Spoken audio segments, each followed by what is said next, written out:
The alert hit my phone a sharp tone that froze the entire conference room. One glance at the security feed and the world I'd spent years protecting tilted. My sister Lila was standing in the middle of my apartment, sunlight glinting off the folders she'd pulled from my safe. She wasn't panicked. She was smiling, holding them up like trophies. I was 300 miles away in a federal building, watching betrayal unfold in real time. My badge hung around my neck, my pulse in my throat. That moment, I didn't yell. I didn't rush home. I just stared at the screen and thought, she really believes the rules don't apply to her. So I made one quiet call, the kind that doesn't end with tears, but with sirens. Before I tell you what happened when those sirens reached my family's front door, tell me, where are you listening from? So I know I'm not the only one who's learned that sometimes justice has to start at home. When people picture families, they imagine warmth. Mine looked warm from the outside. 2 proud parents, a golden younger daughter and me, the quiet one, who worked for the government.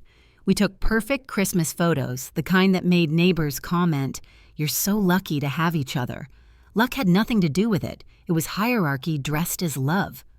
I was 30, working long hours at the Treasury Department, tracking fraudulent securities across international accounts.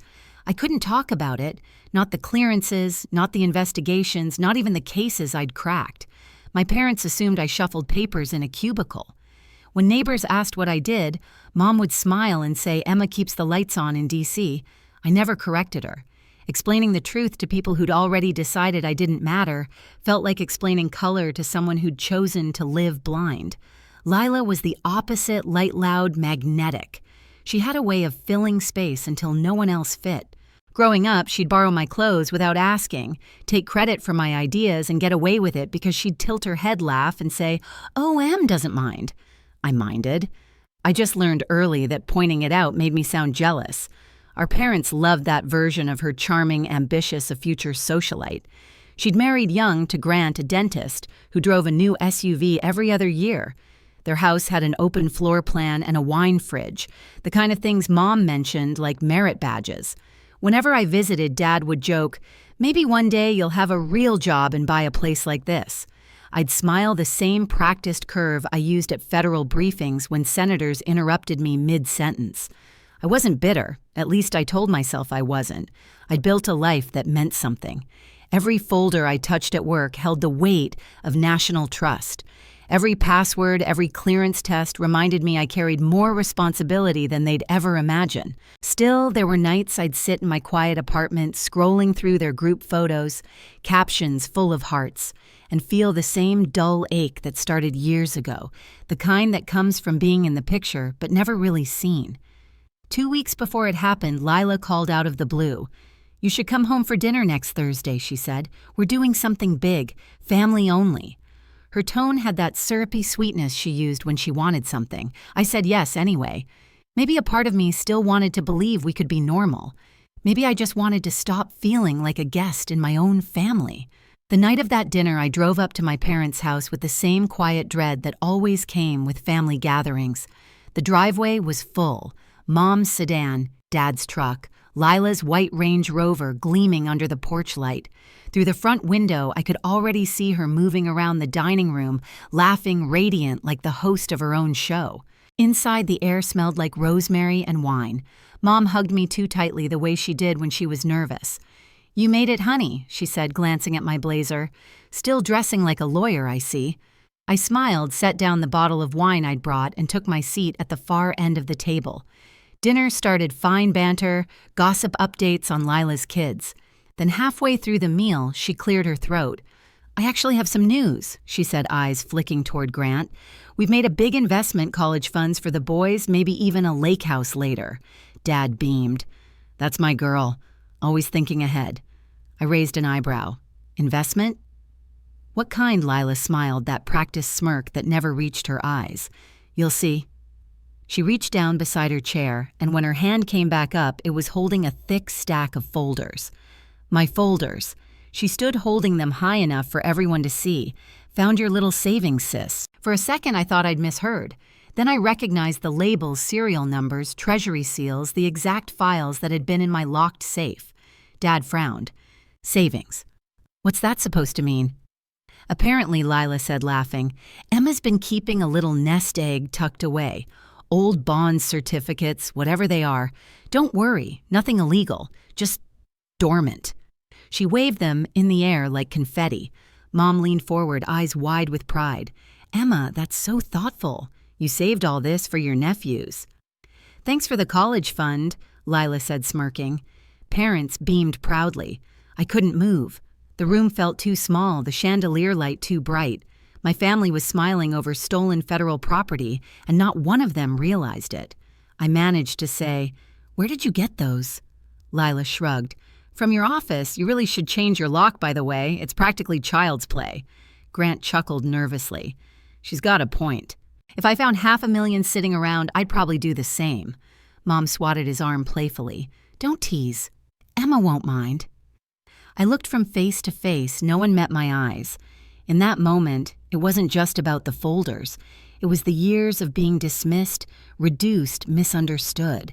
The slow erosion of being the reliable one in a family that only noticed noise. Lila tucked the folders into her designer purse. We'll make sure the money works for the family, she said. You can thank me later. I pushed back my chair, the sound sharp in the silence. Enjoy your dinner, I said softly. I've got something to take care of. No one stopped me as I walked out. The night air outside was sharp enough to sting. I stood on the porch for a full minute listening to laughter still leaking through the walls like it belonged to another world. My hands were steady when I pulled out my phone. Years of training had made it muscle memory. I didn't argue. I didn't go back inside. I just scrolled to the secure contact labeled AP Treasury Internal and pressed call. Carter, my supervisor, answered voice-clipped. I need to report a breach, I said. Category 1, federal property in civilian possession. The pause on the other end was short but heavy. You're certain I saw the footage myself, I replied. Subject is known to me. Relation sibling. The words felt surgical, detached, but my pulse thrummed under them. He exhaled. Follow protocol. I'll loop in OIG and financial crimes. Stay put until instructed. Understood. I hung up, then forwarded the camera footage from my security feed to the encrypted channel. Lila's face filled the frame, smiling, picking the lock, lifting the folders. The proof was clean, undeniable. For the first time that evening, I took a deep breath. The cold bit through my blazer, but it grounded me. Inside, I could still hear silverware clinking, Mom's soft laugh, Lila's voice carrying that same sugary triumph. I whispered to no one. You really thought I'd stay silent forever. Driving home, the road blurred into streaks of red and white. My phone buzzed again. Special Agent Maya Torres from the Treasury Inspector General's office. Ms. Carter, we received your report. The bonds are now flagged in the federal database. A team will respond tonight. Copy that, I said. They're at my parents' residence. I'll cooperate in full. Her voice softened just a fraction. We know this isn't easy. It's necessary, I said. By the time I reached my apartment, the adrenaline had settled into something colder. I poured a glass of water, stared out at the city lights, and replayed the scene at dinner in my head. Their smiles, the casual betrayal. When I joined Treasury, I'd signed an oath, one that meant following the law above personal ties. I'd always thought it was a formality, something you'd never truly have to test. Until now. I checked the clock.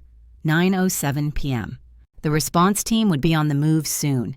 In the quiet, I pictured the inevitable scene, the knock, the confusion, the realization. For years, my family had mistaken my silence for weakness. Tonight, they'd learn what silence actually meant. Before going to bed, I sent one last message to Agent Torres. I'll be at the residence in the morning to give my statement. Confirm when secure. Her reply came seconds later. Understood. Team en route now. I put the phone face down, exhaled, and let the weight of the choice settle. It wasn't vengeance, it was accountability. And by morning, the law would already be knocking on their door. The next morning, the news broke before sunrise. My phone vibrated non-stop, internal Treasury alerts, database confirmations, procedural approvals. The system had done what it was designed to do. The bonds were officially marked as stolen federal property. Their serial numbers had already triggered automated flags across every financial network in the country. but I didn't check the reports. I didn't need to. I knew exactly where the agents were going and exactly what they would find. By 7 p.m. that night, I was back in Philadelphia, pulling into my parents' driveway. The same Range Rover sat gleaming under the porch light, same laughter drifting through the dining room window. For a moment, I thought absurdly that nothing had changed, that the world could still rewind 12 hours. I knocked once and walked in. Dinner was already underway. Lila looked radiant again, dressed in something silky, her hair perfectly curled. Mom turned, startled. "Emma, we didn't think you'd come back. I had unfinished business," I said quietly, taking the seat across from Lila. Her smirk flickered but didn't vanish. "You cooled off yet? Look, if it's about the bonds, don't freak out." I talked to an advisor. He said they're basically antique certificates worth maybe 10 grand. We'll cash them next week, reinvest. "Stop." My voice cut through the table noise like glass snapping. "You're not cashing anything." Dad frowned. "Emma, honey, there's no need for that tone. There's every need I said. Those aren't antique certificates. They're bearer bonds issued by the United States Treasury. Federal Securities. Registered, tracked." Grant blinked. "Wait, federal." $500,000 worth, I said. "Stolen from a classified safe."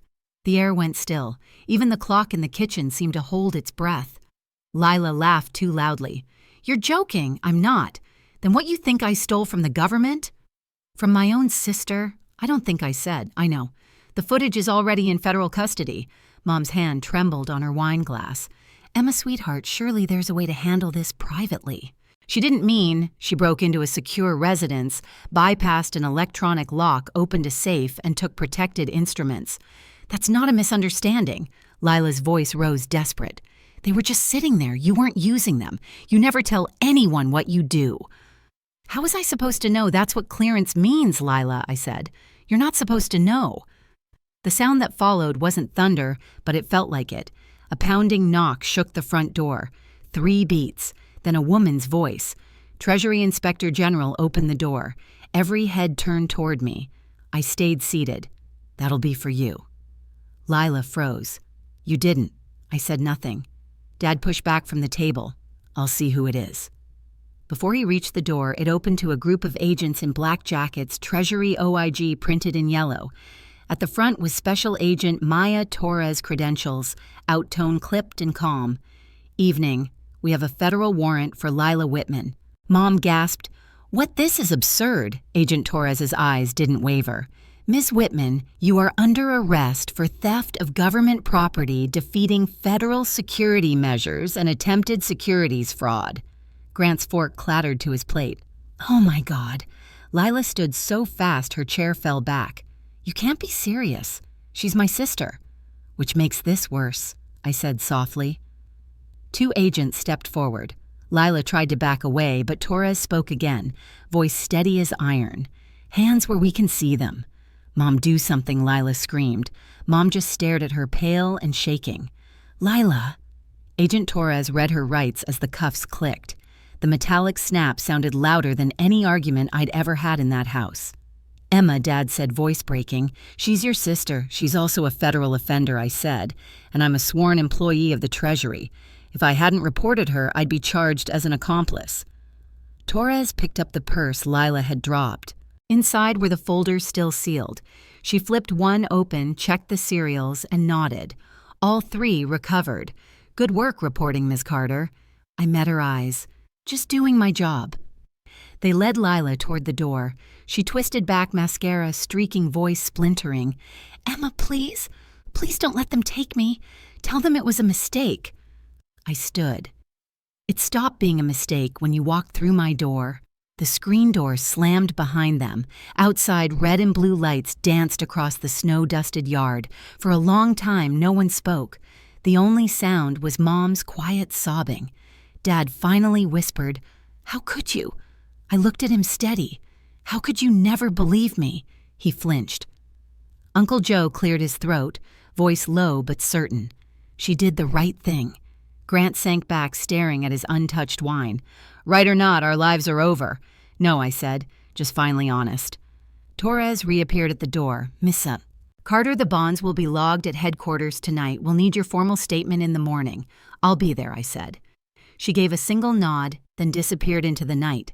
I turned back to my parents. They looked smaller somehow, like the truth had shaved years off them. "You wanted to believe she could do no wrong," I said. "Now you can see what that costs." No one answered. When the sirens faded, I walked outside. The air was cold and raw. From the driveway, I could still see the reflection of the flashing lights disappearing down the road. I didn't feel triumphant. I didn't feel sorry. I just felt free, because for the first time, the silence in that house wasn't mine to carry anymore. The trial came faster than anyone expected. Within weeks, the footage from my apartment was entered as evidence, high definition, time-stamped, inescapable. Lila's face filled every frame, picking the lock opening, the safe lifting the folders with that same triumphant smile. Her defense attorney tried everything, claimed she thought the documents were family assets, that she didn't understand their value, but the serial numbers and internal records tore that argument apart. In court, I sat behind the prosecution table, hands folded back straight. I wasn't there out of revenge. I was there to finish what duty had started. When the verdict came, guilty on all counts, Lila sobbed so hard she could barely breathe. The judge's voice stayed calm as he read the sentence: 12 years in federal prison, $500,000 in restitution, $150,000 in fines. Mom cried quietly in the gallery. Dad stared at the floor, lips pressed white. Grant never showed up the last few days of the trial. He'd already filed for divorce. When the guards led Lila out, she looked over her shoulder at me one last time. I didn't look away. I'd already said everything I needed to by choosing to tell the truth. After the sentencing, I stepped outside into the pale winter sunlight. The courthouse steps felt endless, but each one lightened the weight I'd carried for years. I thought of all the times I'd been invisible at that family table, dismissed, overruled, forgotten, and realized that doing what was right hadn't made me smaller. It had finally made me seen. 3 years later, I was promoted to senior supervisory analyst at Treasury. I led a team of 12 investigators, worked with agents from 6 countries, and earned a commendation for recovering nearly $300 million in stolen securities. At the ceremony, the secretary shook my hand and said, "Integrity, like yours, is what holds this department together." My parents didn't attend. I didn't expect them to. Lila still writes from prison, sometimes letters full of apologies that slide into requests, parole recommendations, money for restitution. I keep them in a drawer unopened. Some lessons have to be learned the hard way. People think justice feels loud and satisfying, like a movie ending with applause. It doesn't. It feels quiet. It feels like breathing again. 3 years later, my apartment feels different, cleaner, quieter, unbothered. The new security system hums softly, the one Treasury paid to install after the case. Sometimes I stand by the window at night looking over the city lights, thinking about how silence used to hurt. Now it's peace. My parents still have a spare key. They've never used it. Maybe that's their version of distance or regret. Either way, I've stopped waiting for them to understand. People still ask if I ever wish I'd handled things differently. I tell them no. You can forgive someone without excusing them. You can love your family and still draw a line they can never cross. If you've ever had to choose between family and what's right, I know how heavy that choice feels. But trust me, doing the right thing will never destroy you. It just reveals who was willing to destroy you first. If this story hit close to home, share yours below, and don't forget to subscribe for the next one.